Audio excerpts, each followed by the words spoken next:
आपण पाहत आहात जत मराठी न्यूज। स्मार्ट मीटरवरून जतमध्ये संतापाचा उद्रेक। परवानगीशिवाय घरात घुसून मीटर बदलणे बंद करा, दलित पॅथर सेनेचा यल्गार। महिला व ज्येष्ठांवर दबाव टाकल्याचा आरोप। 29 मे रोजी महावितरण कार्यालयासमोर आंदोलनाचा इशारा।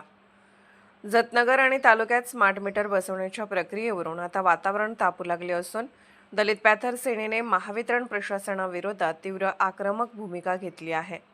स्मार्ट मीटर बसवणारे कर्मचारी आणि ठेकेदार नागरिकांच्या पूर्वसंमतीशिवाय घरात प्रवेश करून मीटर बदलत असल्याचा गंभीर आरोप संघटनेच्या वतीने करण्यात आला आहे।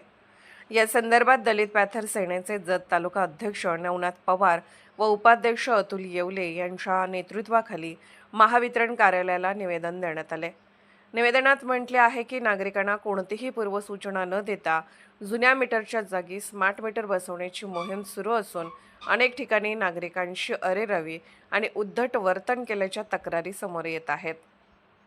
विशेषतः घरात महिला आणि ज्येष्ठ नागरिक एकटे असताना त्यांच्यावर मानसिक दबाव आणून मीटर बदलण्याचा प्रयत्न होत असल्याचा आरोप संघटनेने केला आहे।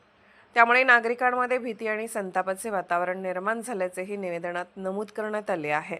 ग्राहकांची पूर्व परवानगी नसताना मीटरमध्ये हस्तक्षेप केला जात असेल तर संबंधितांवर कारवाई का होऊ नये असा थेट सवाल दलित पॅथर सेनेने उपस्थित केला आहे। दरम्यान बसवण्यात आलेले स्मार्ट मीटर तात्काळ हटवून पुन्हा जुने मीटर बसवण्याची मागणी करण्यात आली असून अन्यथा 29 मे 2026 शुक्रवार रोजी महावितरण कार्यालयासमोर तीव्र आंदोलन छेडण्यात येईल असा स्पष्ट इशारा देण्यात आला आहे। या निवेदनाच्या प्रती प्रांताधिकारी, तहसीलदार, पोलीस निरीक्षक आणि संबंधित प्रशासकीय अधिकाऱ्यांनाही देण्यात आले आहेत। त्यामुळे स्मार्ट मीटरचा मुद्दा आता जत तालुक्यात अधिक तापण्याची चिन्हे दिसत आहेत। जत मराठी न्यूज चॅनलला लाईक करा, शेअर करा आणि सबस्क्राईब करा।